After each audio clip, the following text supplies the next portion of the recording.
On this week's episode of What's Up Weekly, although sporting events have been put on hold this year, IU's Marching 100 are still practicing in a safe way. And Bloomington is getting its first Dunkin' Donuts. What's Up Weekly starts now.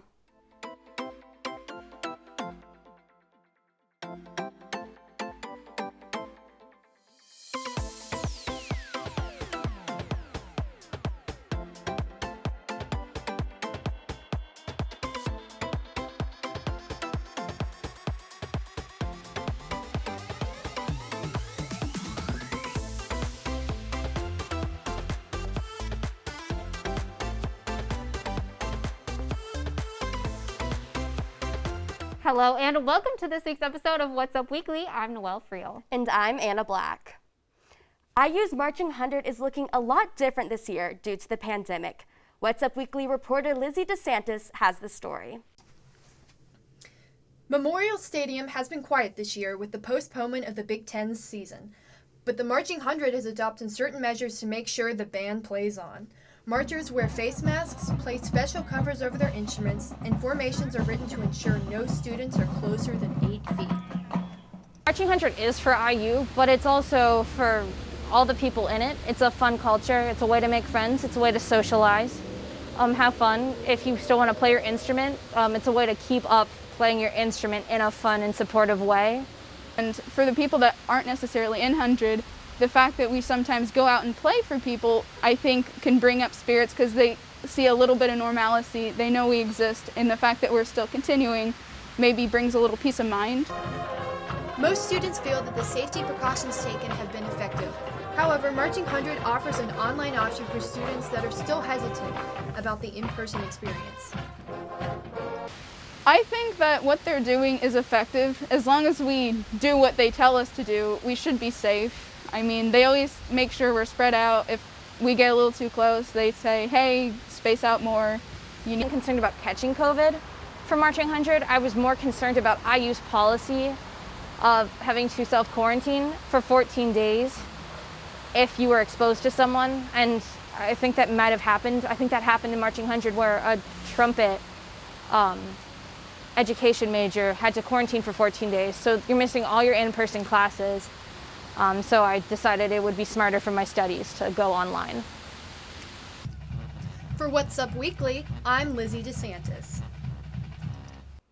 For more from Marching 100, visit them on Twitter and Instagram or check out their music on YouTube and Spotify. Bloomington is finally getting a Dunkin', and all we can say is it's about time. Dunkin' will soon be opening its only Bloomington location on the corner of 3rd Street and South College Mall Road.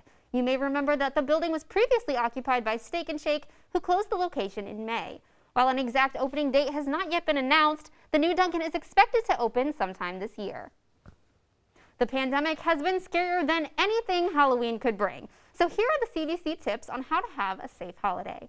The CDC recommends no typical door-to-door trick-or-treating or any crowded parties. Instead, opt for individually wrapped goodie bags and outdoor costume parades. And haunted houses are a no-go. The more screaming there is, the more space is needed for social distancing. And as for masks, a costume mask can't replace a cloth one. For more info, visit cdc.gov. Speaking of the coronavirus, working out these days doesn't mean you have to be at the gym.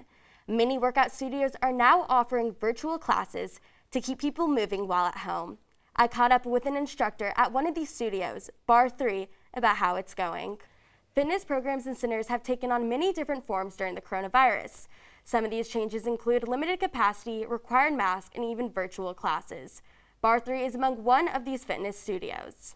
We are trying very hard to create an experience that's just as amazing for those that are at home in their living rooms or wherever with the same as the people in the studio.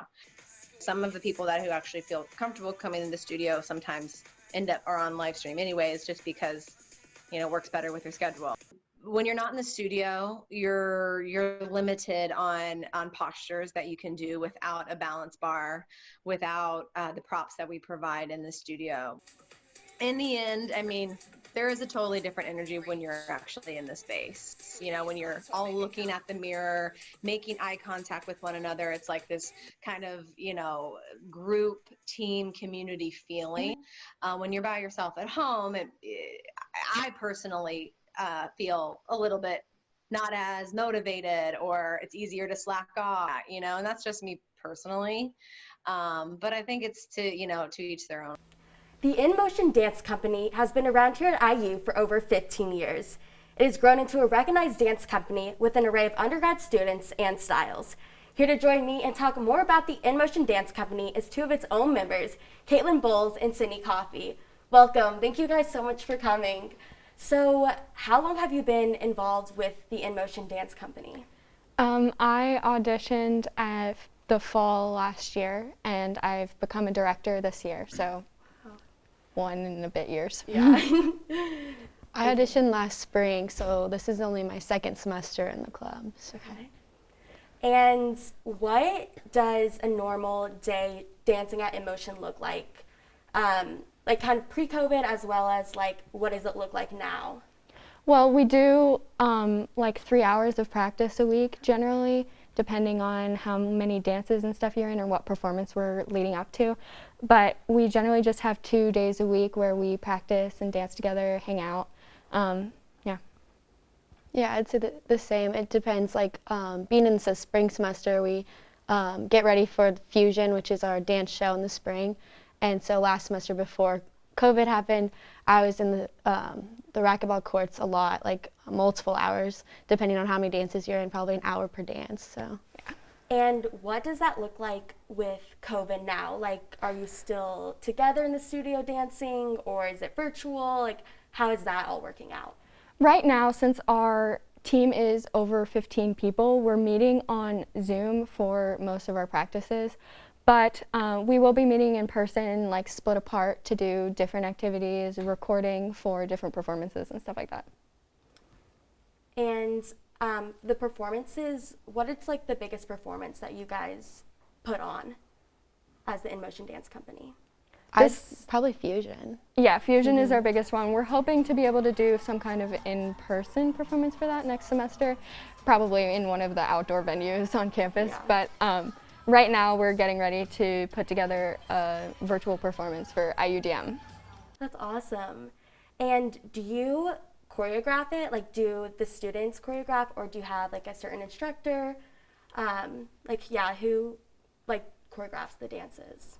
So all of our dances are student choreographed. Oh, wow. So, yeah. Everyone has an opportunity to do choreography at some point whenever they want to. So have you all choreographed a dance before? Yes. Yeah, I will be teaching a combo at practice in the next couple weeks, and Sydney is taught one of the classes or the dances that we're doing for the DM video. IUDM. Yeah. That's so exciting. So if people wanted to join InMotion, do they have to have like certain experience before coming, or like any requirements to join? Most of us have have previous dance training, but I know one of our members was a rhythmic gymnast instead of a dancer, and she picks it up fine. She's amazing. Yeah. So some kind of like rhythm dance, because most of us are pretty experienced, but other than that, we welcome most people. And what is your favorite part about InMotion Dance Company? Like, what do you hope in the end to gain from it? We have a lot of fun, and I like having the opportunity to continue dancing, since I don't do it as much here as I did at home in high school and stuff, and it provides an opportunity to keep dancing since I'm not a dance major. Yeah, definitely. I agree. I think like dance friends in general are like a different breed. So definitely having that connection with other people around you is definitely helpful. So. Oh yeah, that'd be so helpful just to have kind of, a group to hang out with and meet. Well, it sounds like an amazing program, and I can't wait to see your videos for IUDM. And well, thank you guys so much for coming. Thank you for having us. Yes. And a big thank you to Caitlin and Sydney for joining us today in the studio. Noelle, over to you. Coming up, Dwayne Johnson becomes the most followed American man on Instagram after declaring his support for Joe Biden. And a little girl battling kidney cancer gets a magical surprise. That and more on Trending Topics after the break. Stay with us.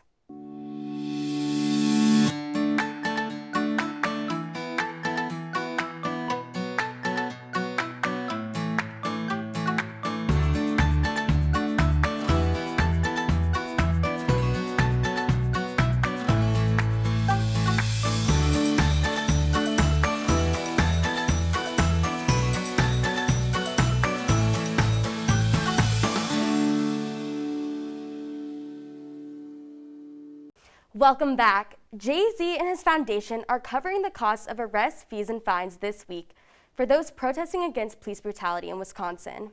17-year-old Alvin Cole was shot by police officer Joseph Mensah in February outside a mall in Wauwatosa, Wisconsin. The district attorney's decision this week not to file charges against Mensah sparked citywide protests. Around 24 people were arrested, including Cole's mother and sisters. Now, Team Rock, the social justice arm of Jay-Z's foundation Rock Nation, is paying their bail and citation fees. Jay-Z and Team Rock are also calling on Wisconsin Governor Tony Evers to appoint a special prosecutor to investigate the shooting. And Jay-Z isn't the only celebrity being politically active.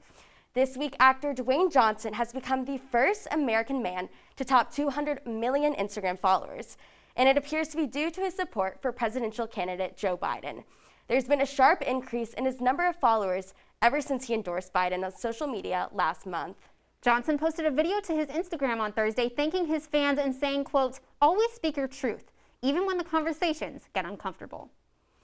Little girls often dream of being a princess, even if just for one day. With the help of a camera and some editing tools, this dream came true for one courageous girl. 5-year-old Ariana Taft has been battling an advanced form of kidney cancer. When Rhode Island photographer Ashley Richer heard about Ariana, she wanted to do something special. And that something special meant turning Ariana into a fairy tale princess. A photo shoot was set up along with costumes and props, though the real touch of magic happened after. While editing, Richer added backdrops to the photos that made it appear as an actual fairy tale scene. And Ariana got to show what a true princess looks like. And that's what's up this week. Tune in next week for more local and entertainment news. Be sure to follow us on social media. Follow us on Facebook, Instagram, and Twitter at IUSTV News. For What's Up Weekly, I'm Anna Black. And I'm Noelle Friel. Thanks for watching, and we'll see you next week.